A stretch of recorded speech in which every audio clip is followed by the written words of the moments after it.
mission to the Ankole, as we've called it, began much earlier than October of '97 when our team arrived in Uganda.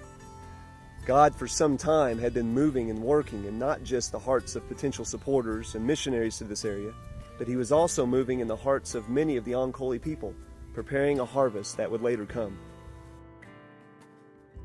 When we moved to Uganda in '97, we came with a single vision of planting clusters of churches in the rural areas.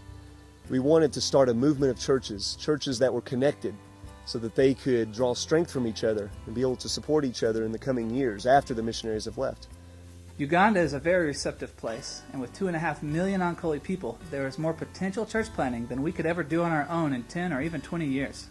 Our first 2 years in Uganda were primarily spent learning language and culture and developing relationships with the people. Runyankole is a tonal language and it's very difficult to learn. But at the same time, the Banyankole people have been very gracious, and their faces would just light up whenever we tried to say just one word to them. And so they helped us learn a lot. In those first couple of years, we spent a lot of time visiting many different villages. We were probably in hundreds of villages in those first couple of years. In the fall of 1999, we began officially teaching in what we called preaching points.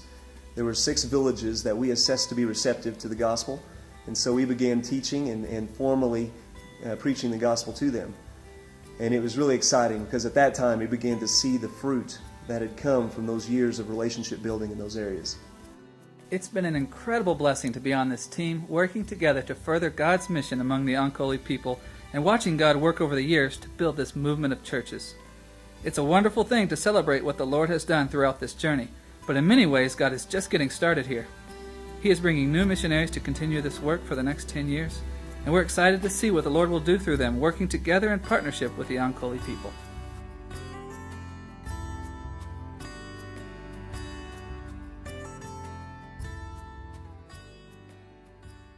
As you've just seen and heard, God is doing amazing things in Mbarara, Uganda, but there is still much to be done. Many have not yet heard the good news of Jesus, and many believers need encouragement and discipleship as they live among others who do not share their faith. In addition to the spiritual needs, there are also abundant physical needs in places like Uganda.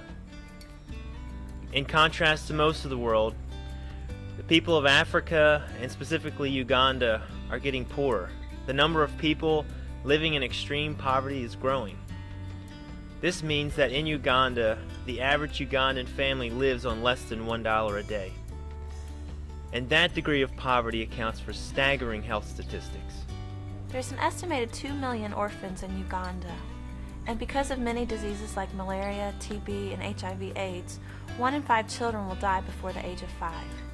We believe that because of Theron's training as a physician, and because we are followers of Christ, God has enabled us to help the Ankole people in a holistic way. The example we see modeled by Jesus is one where he ministered holistically to people. He was interested in transformation, and he was also interested in restoration. He was interested in restoration of people's physical health, restoration of their spiritual health, and in turn this restoration allowed their lives to be transformed and their communities to be transformed. It's this model that we hope to emulate with our work in Uganda. We've been blessed with the opportunity to move to Uganda in March of 2008. We have committed to stay there for 10 years. The focus of our ministry will be community health evangelism. This will involve learning language, establishing a relationship with the community, and teaching them health, both physical and spiritual, in a manner that equips and empowers the Ankole to become missionaries and evangelists in their own villages and communities. Many of the illnesses and health problems in Uganda are easily treated and most are preventable.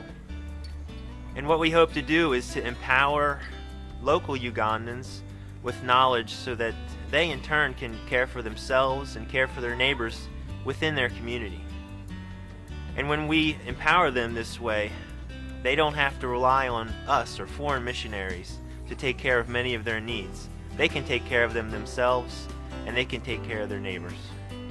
It's our desire to help Ugandans gain access to basic needs like water purifiers and bed nets to show them the love of Christ.